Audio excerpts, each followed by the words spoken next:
Joining us now is Tyler Bowyer, who is the Chief Operational Officer of Turning Point Action.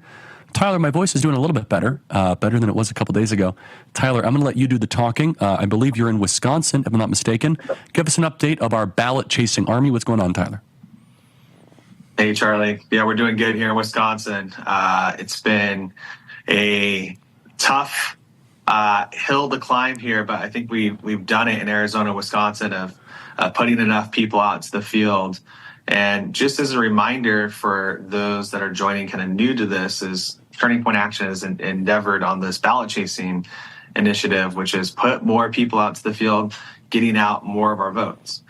And this is where the left has been really good.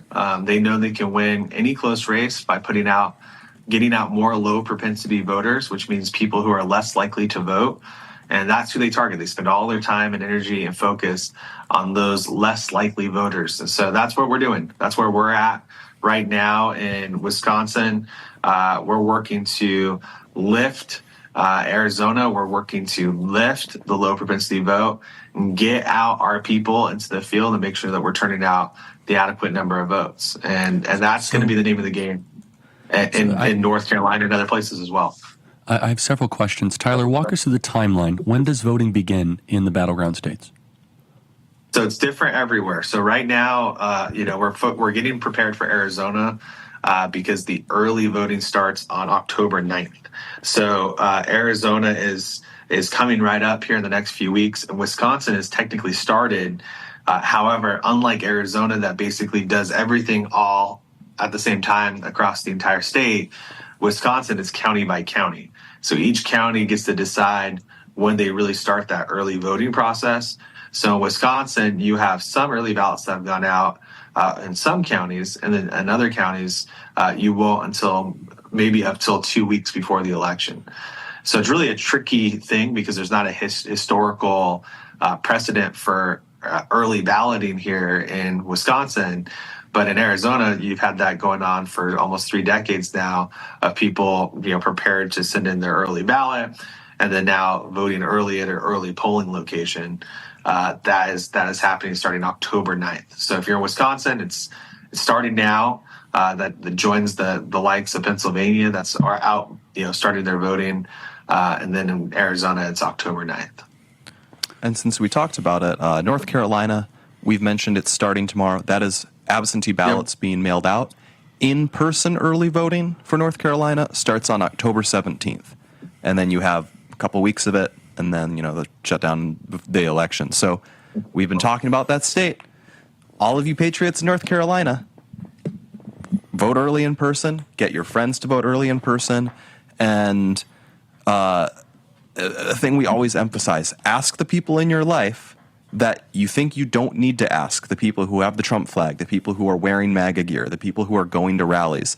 Ask them, are you registered? Ask them, have you voted yet? And you'll be surprised the number of times that the answer is no, all the way to the point of I don't vote. Yeah. And it's your job to get those people out to vote. Have them go to the polling place with you. Drive them there. Have a party with your friends, like before one of the football games, if they have Saturday voting. Just go do it. Tyler, you have a thought? I was going to say, make a plan to vote. That's what we're producing over here at Turning Point Action. But to your point, Blake, a third of men just won't vote. They'll either forget to vote or they're unregistered. So, in many states, you have up until election day to register to vote still. Arizona, you do not. Arizona, you have to register before October 7th. But you can vote. You can register in person in Wisconsin and vote that same day at the polling place on November 5th.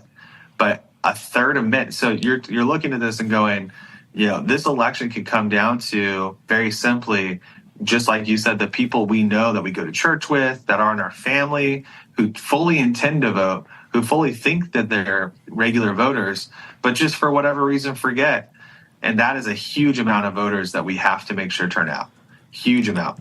The man in your life, your family member, your grandparent, in particular, senior citizens are always at a disadvantage to voting because they're incapacitated or they forget.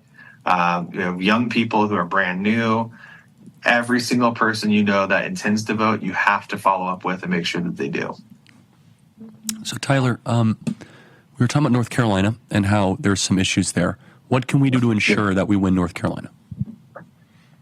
Well, I mean, this is the big deal that we've done at Turning Point Action. We have a wonderful team that's on the ground in North Carolina that are working hard. We're doing two different things that you can do right away. One, our Commit 100 program can aid things in the swing states. That's tpaction.com/100.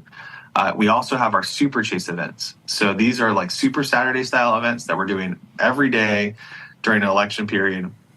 Our team is going to be doing dozens of these in North Carolina. You can go to tpaction.com/superchase, and they'll walk you through getting the app downloaded, and then how to contact voters, which is just reminding low propensity Republicans to vote. And you yourself don't even need to wait for that. You can go download the Turning Point Action application today, tap the arrow in the top left-hand corner, and then input your cell phone number, and boom, you can start knocking doors in your own neighborhood. And that's what we ask, is that everybody just start knocking doors in your neighborhood. If you're in North Carolina, you need to be talking to your entire neighborhood more than ever because of the attacks that we're seeing happen in North Carolina, both on Trump and Mark Robinson. So this is the imperative work that we have to do in order to win. Is tpaction.com/app, tpaction.com/100. Help us chase ballots. So Tyler, let's get into the parts of the states that are going to matter. Wisconsin. Walk us through the state of Wisconsin. What counties is Turning Point Action most focused on? Yeah, where I'm sitting right now, Waukesha County is probably the most critical place in all of Wisconsin. And it really comes down to where the Republican votes are. So Milwaukee is a blue county, but because it's this inner city, but you have also conservative parts of Milwaukee County, places that haven't shown up as much. So West Allis, Wauwatosa, which is on the western side of Milwaukee County.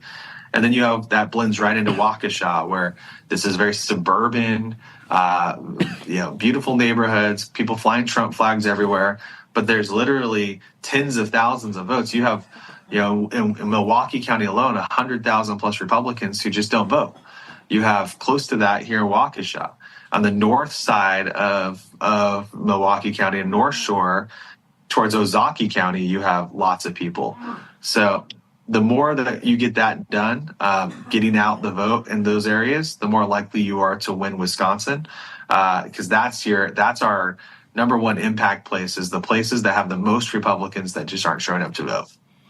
Yeah, exactly. Do you have a similar analysis for Pennsylvania and Michigan as well? We lost Charlie for a second, so if you can go on a bit about those, it'd be helpful. Yeah, so we've done a full analysis in Pennsylvania and Michigan. Our focus at Turning Point Action has been Arizona, Wisconsin.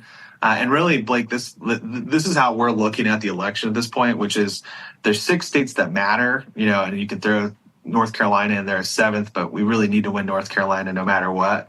But the 6 states are Arizona, Wisconsin, Georgia, Pennsylvania, Nevada, Michigan. Well, Michigan, I don't have a ton of faith in every single day, because you have some of the worst election laws in the country. So, it's not, Michigan's looking good, but Republicans have to show up in a big way. In the suburbs, very similar to Wisconsin, you have suburban Detroit that is the most critical. You have a congressional district that goes up where the Capitol is, in East Lansing and Lansing, that Elise Slotkin was the congresswoman, but it's a +1 or 2 Republican congressional area. So you have some areas there that if you turn out suburban votes, you win. You look at Pennsylvania, this is kind of the same thing, where it's like the rurals could determine Pennsylvania. Are they going to turn out to vote? That's why the work that our team's doing. Noah Formica is on the show all the time. You have Scott Pressler, who's living there. You have Cliff Maloney's group, phas.com. They're doing incredible work, doing exactly what we're doing, which is identifying those new voters, identifying the people who don't vote, and going out and chasing the ballots. And so our focus, though, is down to the 4 states that I think are going to matter the most. So you have Pennsylvania and Georgia, which is really the campaign strategy, which is if you win Pennsylvania and Georgia, you win this thing outright. So it makes a lot of sense. Georgia is tilting our way. Pennsylvania seems to be tilting our way. That's it. The backup plan really is Arizona, Wisconsin. So if you lose Pennsylvania, you pretty much you have to win Arizona. You have to win Arizona. But then you have to pick off something else. And the next best state to pick off that has enough electoral college votes is Wisconsin. So that's really the 4-state strategy at this point that's out there. Is you have the campaign strategy, which is front lines, is Pennsylvania, Georgia, East Coast, win the thing early in the night. But your backup plan is Wisconsin, Arizona, and that's where we're doing the most work.